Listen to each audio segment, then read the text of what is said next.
CS executive और CS professional के लिए मैं तुम्हारे लिए वीडियोस लेके आ रहा हूँ।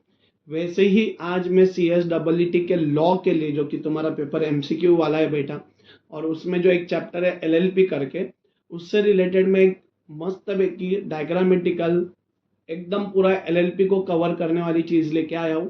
तो तुम लोग मेरे साथ ये जो मैंने चार्ट बनाए हैं वो नोट डाउन कर सकते हो, मस्त की एकदम, ठीक है कि नहीं? नोट डाउन कर लो, सारी चीज़ें लिख लो, और एक ही बार में पूरा चैप्टर में तुमको एक 10 मिनट के दायरे में रिवाइज करवा के देता हूँ, ठीक है? तो देखो, एलएलपी चालू करते हैं, limited liability partnership. I hope तो तुम लोगों ने बुक और पेन निकाल लिया, लिख लो बेटा एक ही बार का। It will take around 20 minutes, है ना? 20 मिनट के दायरे में तुम्हारा लिख के भी हो जाएगा, 10 मिनट में ये वीडियो सुनते सुनते तुम्हारा चैप्टर लर्न भी हो जाएगा, ठीक है कि नहीं? तो मेरे साथ में लिख लो सब जन। तो लिमिटेड लाइबिलिटी पार्टनरशिप की बात करते हैं तो एलएलपी एक्ट जो है वो 2008 का है, 2008। तो बेटा देखो, एमसीक्यू है, एक्ट कब आया था ये तुमको पूछ सकते हैं। और ये कॉम्बिनेशन होता है, it is a combination of both partnership and a company, ठीक है? एलएलपी में लाइबिलिटी लिमिटेड होती है, साथ में इसके फीचर्स की बात करूँ तो सेम एज अ कंपनी है। सेम एज अ कंपनी मतलब तुमको पता होना चाहिए, जो तुम लोगों ने ओसी में भी पढ़े हैं वही वाले, सेपरेट लीगल एंटिटी रहेगा, स्यू कर सकते हैं, बी स्यूड हो सकता है, प्रॉपर्टी खुद के नाम से एक्वायर कर सकते हैं, परपेचुअल सक्सेशन रहेगा, वही सारी है, ठीक है? एलएलपी की अगर बात करूँ तो ये इनकी लाइबिलिटी लिमिटेड रहती है, मतलब ही जितने इनके पास असेट है उतने ही चीज़ों के लिए लोग लायबल रहेंगे। साथ में पार्टनर्स की लायबिलिटी भी यहाँ पे कैसे रहेंगी बेटा, लिमिटेड। अगर पेपर में पूछा जाए कि एलएलपी कब एनफोर्सेबल हुआ था, कब केम इनटू इफेक्ट हुआ था, तो दैट इज 31 मार्च 2009। और एलएलपी को पार्टनरशिप के मतलब पार्टनरशिप एक्ट जो है वो एप्लीकेबल होता नहीं है, ठीक है बेटा? एलएलपी को पार्टनरशिप एक्ट एप्लीकेबल होता नहीं है। अब LLP as a body corporate, मैंने जैसे ऑलरेडी बता दिया, एलएलपी क्या है, खुद कंपनी है। तो क्या है, सेपरेट लीगल एंटिटी रहेंगी? हाँ। क्या परपेचुअल सक्सेशन रहेगा? हाँ।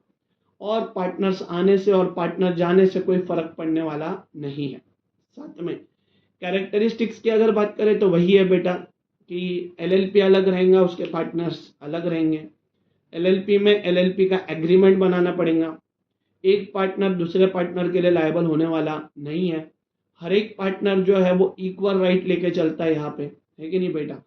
एडवांटेजेस डिसएडवांटेजेस तुम लोग एक बार देख लेना। फिर आते की फीचर्स और एग्रीमेंट पे। देखो की फीचर्स वही है, क्या क्या है की फीचर्स? देखो, लिमिटेड लाइबिलिटी रहेंगी, सेपरेट लीगल एंटिटी रहेंगी, मैनेजमेंट कंपनी में बोर्ड ऑफ डायरेक्टर करते हैं, एलएलपी में डीपीज करेंगे, डीपी मतलब डेजिग्नेटेड पार्टनर्स करेंगे, इनको proper books of account maintain करना पड़ेगा, और इनको एलएलपी चालू करने के लिए मिनिमम 2 पार्टनर्स लगेंगे, ठीक है कि नहीं बेटा? कितने पार्टनर लगेंगे? मिनिमम 2। अब जब 2 पार्टनर साथ में आएंगे तो उनके बीच में क्या बनना पड़ेगा बेटा? एग्रीमेंट। और एग्रीमेंट जो है वो राइटिंग में होना चाहिए, और उसमें राइट्स और लाइबिलिटीज होनी चाहिए, ठीक है? क्या लिखनी चाहिए? राइट्स और लाइबिलिटीज। अगर तुम लोगों ने एग्रीमेंट बनाना था बट तुमने एग्रीमेंट बनाया हुआ नहीं है, तो वो केस में शेड्यूल नंबर 1 जो कि एलएलपी एक्ट में ऑलरेडी बना हुआ है, वो शेड्यूल नंबर 1 को तुमको फॉलो करना पड़ेगा। शेड्यूल नंबर 1 मतलब समझ रहे हो ना बेटा? अगर कई दोनों पार्टनर्स ने मिलकर एग्रीमेंट बनाना था बट उन्होंने एग्रीमेंट बनाया हुआ नहीं है, तो शेड्यूल नंबर 1 को तुम लोग को फॉलो करना है। मतलब ही अगर तुम लोग शेड्यूल नंबर 1 को फॉलो करते हो, जो कि एलएलपी एक्ट में ऑलरेडी दिया हुआ है, तो तुमको 6 चीज़ों को फॉलो करना पड़ेगा। 6 भी नहीं, इनफैक्ट 7 चीज़ें हैं। 6 या 7 है, 6 टोटल। कितनी चीज़ों को फॉलो करना पड़ेगा बेटा? 6। पहला, प्रॉफिट और लॉस इक्वली शेयर करना पड़ेगा, ठीक है? दूसरा, कोई भी पार्टनर को कोई भी रेमुनरेशन नहीं मिलने वाला। तीसरा, सबसे इंपॉर्टेंट, अगर नए पार्टनर को एलएलपी में अपॉइंट करना है तो with the consent of all the partners. अगर कोई मैटर है जो कि एलएलपी में डिसाइड करना है तो मेजॉरिटी ऑफ द पार्टनर का अपने को डिसीजन लगेगा। तीसरा चौथा दोनों इंपॉर्टेंट। फिर मिनट्स बनाने पड़ेंगे जो कि अपने को रिकॉर्ड करना है विद इन 30 डेज। मिनट्स मतलब तुमको पता होगा, जानकारी डिटेल में कि मीटिंग में क्या क्या हुआ था उसकी जानकारी लिखना, जो कि सीएस बनाता है, ठीक है? और अगर कोई पार्टनर को एक्सपेल करना है, एक्सपेल करना मतलब निकाल देना है लात मार के, ठीक है कि नहीं बेटा? तो with the consent of all the partners. Clear है बेटा यहाँ तक के? फिर एलएलपी चालू करनी तुमको, तो एलएलपी चालू करने के लिए अपने को ऑलरेडी पता है कि मिनिमम कितने पार्टनर चाहिए, 2। और मैं तुमको बता दूं, ये जो 2 पार्टनर है जो एलएलपी चालू करने के लिए तुमको लगने वाले हैं, वो एक तो इंडिविजुअल हो सकते हैं या फिर बॉडी कॉर्पोरेट भी हो सकते हैं, या फिर इंडिविजुअल और बॉडी कॉर्पोरेट भी मिलके क्या चालू कर सकता है एलएलपी। मतलब जैसे मैं और एक कंपनी मिलके क्या एलएलपी चालू कर सकते हैं? यस। क्या 2 कंपनी मिलके भी एलएलपी चालू कर सकते हैं? यस। क्या नेचुरल पर्सन ही होना जरूरी है? ऐसा कुछ भी नहीं है बेटा। तो एक एलएलपी में एक इंडिविजुअल और एक बॉडी कॉर्पोरेट मिलके क्या चालू कर सकता है बेटा? एलएलपी चालू कर सकता है। बट जो भी बंदे को तुम लोग चूज करोगे एज अ पार्टनर, वो साउंड माइंड का 18+ और नॉट डिस्क्वालिफाइड बाय लॉ होना चाहिए। ठीक है कि नहीं बेटा? नॉट डिस्क्वालिफाइड बाय लॉ होना चाहिए। अगर वो अनसाउंड माइंड का है, या फिर 18 के नीचे है, या फिर एजुडिकेटेड एज इंसॉल्वेंट है, या फिर जिसके खिलाफ अभी तक एप्लीकेशन क्या है, पेंडिंग है, तो वो केस में वो इन एलिजिबल हो जाएगा to be appointed as a partner. ठीक है? वो क्या हो जाएगा बेटा? इन एलिजिबल हो जाएगा to be appointed as a partner. अब तुम लोगों ने एक बंदे को चूज किया जो कि 18+ है, साउंड माइंड का, और वो डिस्क्वालिफाइड भी नहीं है। अब मुझे बताओ, क्या एक एलएलपी का पार्टनर दूसरे पार्टनर के लिए लायबल होता है? नहीं। एक पार्टनर दूसरे पार्टनर के लिए कभी भी लायबल होने वाला नहीं है। बट क्या वो एलएलपी के लिए लायबल है? यस, वो एलएलपी के लिए लायबल है। और कौन किसका एजेंट है बेटा? एक पार्टनर किसके लिए?